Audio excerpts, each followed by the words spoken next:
서울창조경제혁신센터는 대중경기업과 스타트업이 함께 성장하는 개방형 혁신 허브의 역할을 수행하고 있습니다. 이 개방혁신이라는 표현이 조금 애매할 수도 있는데 대기업들의 기술과 인프라, 그 다음에 스타트업의 혁신적인 아이디어를 연결해 주는 겁니다. 그렇게 시너지를 만들어 나가고 더불어서 글로벌 네트워크와 그러니까 이제 서울이란 곳에 외국인들 많이 오고 있으니까 이제 우리나라 기업들 해외 진출이나 또 요즘은 이제 서울에서 창업을 원하는 외국인들에 대한 인바운드 지원에도 중점을 두고 있습니다. 아마 대충 이 두 가지가 저희의 좀 특장점이라고 할 수 있겠습니다. 저희 비전은 서울을 대표하는 벤처 빌더로 성장하여 혁신적인 아이디어와 기술을 가진 스타트업들을 지원하고 지속 가능한 경제 성장을 이끈다. 뭐 이런 약간 포괄적인 의미를 가진 이런 의미가 저희 비전으로 생각하고 있습니다. 서울이기 때문에 굳이 투자를 해야 되느냐 이런 부분 때문에 서울창경이 그동안에 투자업무를 안 해왔습니다, 사실은. 근데 이제는 스타트업들에 대한 초기에 지원에 이어가지고 투자하시는 분이 중요해졌기 때문에 투자 운영실을 만들었고 또 스타트업 성장 및 기업 가치를 향상시키기 위해서 다양한 연결된 프로그램들을 만들어 나가고 있습니다. 그래서 이제 국내외 협력 네트워크를 좀 더 확대해 왔고요. 제가 또 백그라운드가 경기간에 오래 있었기 때문에 투자 파트에 대해서 저희가 지원을 많이 하고 있고 판을 키워나가고 있다. 이렇게 보시면 되겠습니다. 사업 모델, 결국 투자자의 관점에서 봤을 때 이거 지원해 줄 만하다는 느낌이 들어야 됩니다. 그러기 위해서는 어느 정도 완성도 높은 사실의 사업 계획을 원합니다. 비즈니스 모델이 되겠죠. 이것이 비전이 있다, 유망하다, 돈이 되겠다, 혹은 뭐 이제 한국 사회에 우리한테 기여할 수 있겠다, 사회 보탬이 되겠다, 이런 나름의 엣지가 있어야 됩니다. 그러니까 일반적으로 돌아다니는 뭐 사업 계획서를 보고 그것을 갖고 이제 사업 모델, 비즈니스 모델 이렇게 만들어 하는 것보다는 독창성 있는 그 무엇인가를 필요로 합니다. 그게 제일 중요하다고 봅니다. 다들 잘 만들어서 제출합니다, 서류를. 근데 되게 유사해요. 그게 뭐냐면은 그 전형적인 모범적인 답안들을 다 들고 옵니다. 모범적인 답안은 모범 답안이 아닙니다. 역설적으로도. 그게 뭐냐면 결국 차별화된 그 무엇인가 있어야 된다. 그 창업하신 분들이, 창업 기업들이 자기만이 가진 독창성이 좀 드러날 수 있는 형태, 그 주장을 해달라는 겁니다. 남들 하는 형태로 모범적인 것들 따라하지 말고 나만의 그 무엇을 어필할 수 있는 그런 모습을 만드는 게 되게 중요하다고 생각합니다. 위기 누구나 오겠죠? 이겨내야죠. 자, 그냥 무작정 이겨낼 수 있는 것만 아니지 않습니까? 되게 여러 가지, 난 오로지 한 길로 가야 된다라는 부분 되게 중요합니다. 물론 그렇게 성공할 수도 있겠지만은 때로는 조금 유연하게 피봇을 할 필요성이 있다.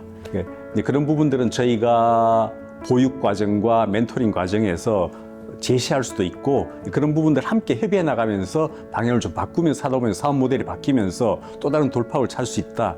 그게 1단계 우리 초기 창업 생태계에서의 위기 극복에서 제일 중요한 부분 아닌가 생각됩니다. 스타트업들이 투자를 잘 받기 위해서는 기본적으로 명확한 비즈니스 모델이 제일 중요합니다. 더불어서 이제 그 모델 자체가 잠재적인 그 시장에 대해서 이해가 있어야 될 것이고 깊이 있게 조사하고 더불어서 이제 함께 해야 되는 거니까 대부분 혼자 할 수도 있겠지만은 되게 팀을 이룰 수밖에 없습니다. 그 팀이 단단해야 됩니다. 가다 보면은 서로 맞지 않아서 깨지기도 하고 싸우기도 하고 하는데 이런 부분들이 애초 출발할 때부터 제대로 세팅된 게 되게 중요하고 그런 부분들을 되게 눈여겨봅니다. 이들이 과연 함께 해나갈 수 있는가, 지속적으로 갈 수 있는가 이런 부분들을 살피는 게 중요하다고 봅니다.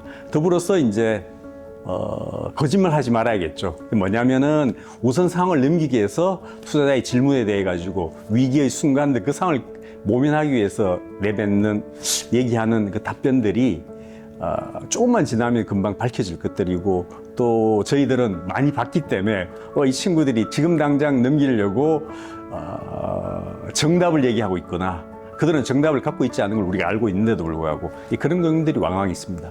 그래서 신뢰, 그러니까 진실해야 되고 솔직해야 된다. 뭐 이런 부분들이라고 보시면 되겠습니다.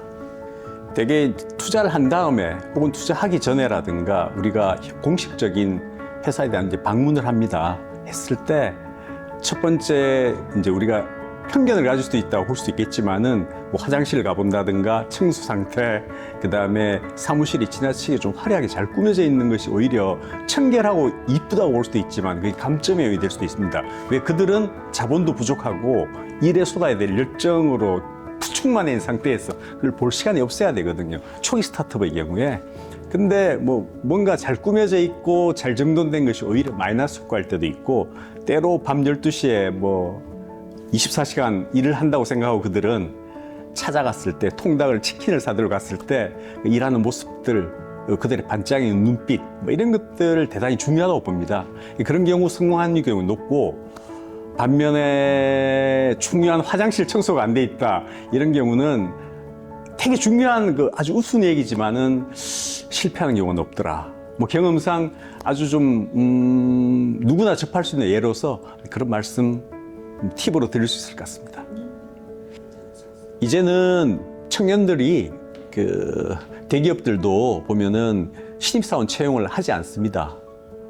되게 줄어들고 있는데, 그러다 보니까 이제 경력이 어느 정도 있어야 되는데, 사실은 우리가 기업가 정신이라는 얘기를 하는데, 실제 기업을 경영해보고 자기가 책임을 지고 운영해본 경험들이 나중에 기업에 취직해서 그들이 이제 사회생활을 시작하게 됐을 때, 또 다른 형태지만은 조직 생활하게 됐을 때 어떤 주인의식을 갖고 일을 해본 사람들이, 그런 청년들이 기업에서도 대단히 의미 있게 그들의 역할을 해줄 수 있다, 이런 통계와 조사들이 나오고 있습니다.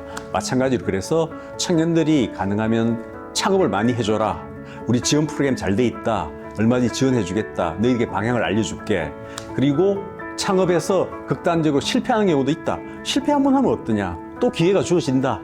그래서 대기업에 취직할 수도 있고 중견기업에 갈 수도 있고, 혹은 난 죽어도 창업에서 승부를 볼 거야 하면은 한 번 했다가 실패한 경우에는 재도전 성공 패키지라는 것도 있습니다. 그건 망한 사람만 지원하는 프로그램이거든요. 등등. 그래서 대한민국은 창업을 지원해주는 프로그램이 되게 다양하고 대단히 성숙해 있고, 이제는 완성된 형태의 모습들을 갖춰 나오고 있는 중입니다. 전 세계 어느 나라보다도 우리나라만큼 이 정도 정부에서 지원해주는 나라는 없습니다. 여러분들은 이 기회와 환경과 상황을 잘 활용하셔가지고 창업 많이 하시는 게 대한민국의 발전에 도움이 된다, 이렇게 생각했으면 좋겠어요.